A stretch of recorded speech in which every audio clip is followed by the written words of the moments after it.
Sibiri janvier kalo kile mugan ani duru san ba fila ni mugan duru foli be aw ye faw sigiyɔrɔ la ayo bisimila dɔgɔkun furancɛ kunnafoniyaw kɛnɛ kan.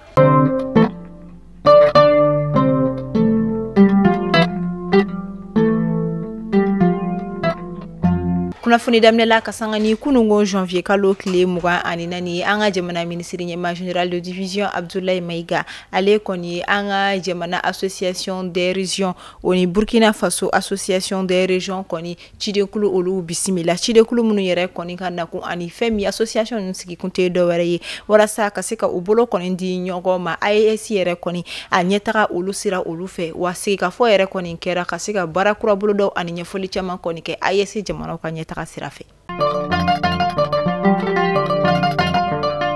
Secteur énergétique domaine kɔnɔna la dakuraw kɔni yɛlɛla an ka jamana ye fɛn min ye Total Énergie ni o ye station Total Énergie fɛn fɛn bɛ an ka jamana kɔnɔna la an ka jamana société ban bɛ ni a bɛ fɔ o ma Koli Énergie Mali ale kɔni fɛn min ye Total Énergie bɛɛ lajɛlen kɔni san ka sanga ni alamisadon tɛmɛnen an ka jamana ministre ɲɛma ale yɛrɛ kɔni tun bɛ kɛnɛ kan walasa ka se ka nin baara ninnu bɛɛ lajɛlen kɔni o officialiser ka sanga ni Koli Énergie Mali kɔni ka fɔ a y'a yira k'a fɔ Total Énergie kɔni ka baarakɛla maa 1900 fɛn fɛn bɛ ko a bɛ u bɛɛ lajɛlen kɔni ta ka baara kɛ ni u ye.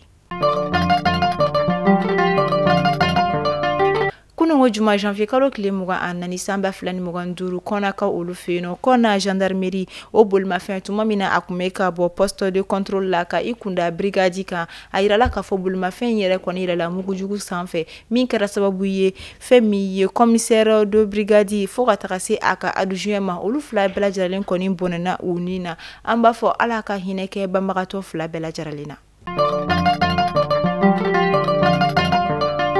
Karamɔgɔ Seku Sidibe ni wajulikɛla doni bɛɛ ko ale ma ko Imam Sidibe ka sanga ni kunungo janvier kalo kile mugan ani nani ye mandat dépôt kɔni dara ale kan mina a bilala ka taa maison centrale d'arrêt kɔnɔna Bamako kurakaw olu fɛ yen nɔ ni o ye MCA ye ka d'a kan a kɔni yirala k'a fɔ ko a ye kuma dɔw kɔni fɔ min bɛ taa yɛrɛ sɔrɔ cybercriminalité min na o kɔnɔna la ka d'a kan a ka kuma ninnu kɔni bɛ se ka kɛ sababu ye ka jamanadenw kɔni k'u hakiliw kɔni ɲagami walima k'u dusukun kɔni furugu ka taa jamana kɔni ɲɛmaw yɛrɛ kɔni yɔrɔ o yɛrɛ kɔnɔna a ka kiiri kun y'o bɛɛ bilala ka avril kalo kile saba matinata o ma kɔnɔ san ba fila ani mugan duuru.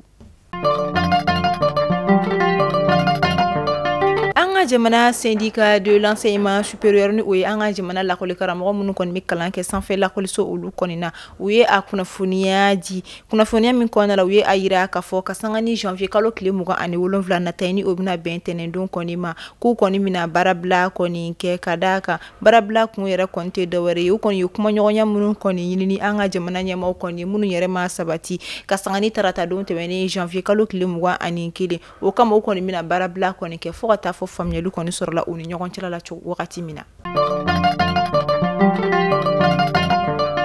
Fɛn min ye INGS o lakɔlidenw olu kɔni bɔra ka damakasili kɔni kɛ ka taa an ka jamana ɲɛmaaw kɔni yɔrɔ ka d'a kan u ye a yira ko a bɛ san 2 de la ɲina u kɔni tigɛ ma da u ka boursiw kan ani u ka tursow si kɔni kan min yɛrɛ kɔni kɛmɛ ka u bila dekun yɛrɛ kɔnɔna la ka sanga n'u ka bɔli u ka kumakanw yɛrɛ tɛ dɔwɛrɛ ye k'u ka boursi fana o ye cigɛlɛnw de fɛnɛ kɔni ni o ye ko nos bourses sont aussi une urgence wa o kɔfɛ k'a fɔ ko an mago bɛ an ka boursiw la parce que an ka hakɛ olu de kɔni don nin kɔni kɛra welewele ma da kan kɔni ye ka bila ka taa an ka jamana ɲɛmaaw kɔni yɔrɔ.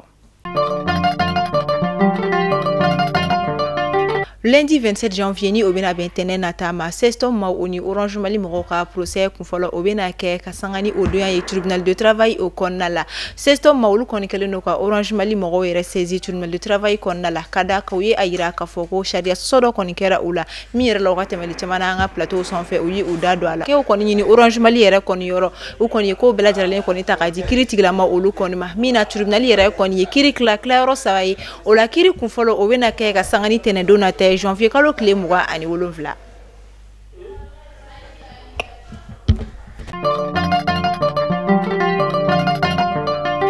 An bɛ taa kɔkan kibaru la Congo jamanaden bɛ yen nɔ Eric Mandala ale kɔni minɛla Madrid ka olu fɛ yen nɔ ka d'a kan a yirala k'a fɔ ko fɛn min ɲɛnaminimafɛn dɔw kɔni yera ale ka camion kɔnɔ camion min kɔni kun jɔlen don centre commercial dɔ yɛrɛ kɔni parking o kɔnɔna la Eric yɛrɛ Mandala a kɔni tun bɛ Dubai bɛ min yɛrɛ kɔnɔna a kun bɛ appartement dɔ kɔnɔna la min yɛrɛ valeur bɛ taa jɔ fɔ euro wari miliyɔn 185 o la wa o kɔfɛ a yɛrɛ minɛla wagati min yɛrɛ fɛnɛ kɔni na yira yirala k'a fɔ ko dollar wari ba 50 o de kɔni sɔrɔla a kunna liquide yɛrɛ la ni wagati na a kɔni bɛ jamana sariatigi olu bolo ni wagati na.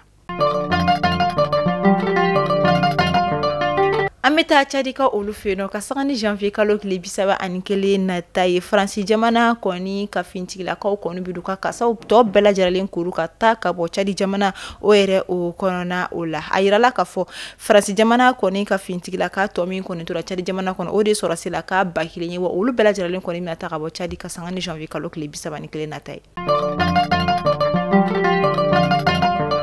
AES kunnafoniyaw kɔnɔna la ka sanga ni kunungo juma ye janvier kalo tile 24 Burkina Faso jamana ministre ɲɛma Rimtal Ba Jean-Emmanuel Ouédraogo ale kɔni Burkina Faso jamana kɔni ka hydrocarbure liquide dɔ dépôt dɔ kɔni inauguration yɛrɛ o kɔni kɛ min yɛrɛ kɛra i ka dɔn k'a fɔ Haut Bassin o marabolo o kɔnɔna la ka sanga ni u ka fɔli ye a yirala k'a fɔ ni hydrocarbure joli yɛrɛ wari kasabi taara i jɔ fɔ sɛfɛ wari miliyari 32 o ni a kunkanfɛn de o kɔni na. Mali kunnafoni bɔlɔlɔsira lajɛbagaw ni ne kɛla aw tulo garisɛgɛ ye bi an b'a fɔ aw ni ce a ka lamɛnni ko ɲuman na Ala ka dɔgɔkun furancɛ timɛ ko ɲuman di an ma ka tɛnɛ yira n'a kan si jɔ kuma kɔnɔ.